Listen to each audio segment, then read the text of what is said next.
Editors, where are you getting your music from? Where'd you get your footage, stock footage from? Where'd you get your stock photos from? I'll tell you where I get it from. Artlist.io. Look at everything that you get on here. Look, let's have a look. Music. Every sort of music you can think of, and it gets updated regularly. Footage.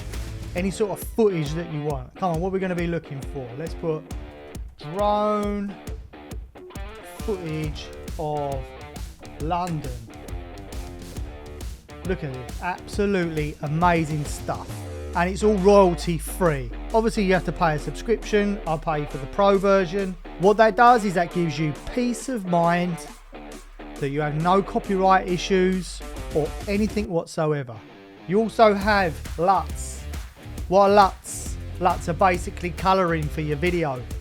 So if you're shooting any log profiles or anything that you feel like you can whack a LUT over, Artlist.io's got you covered.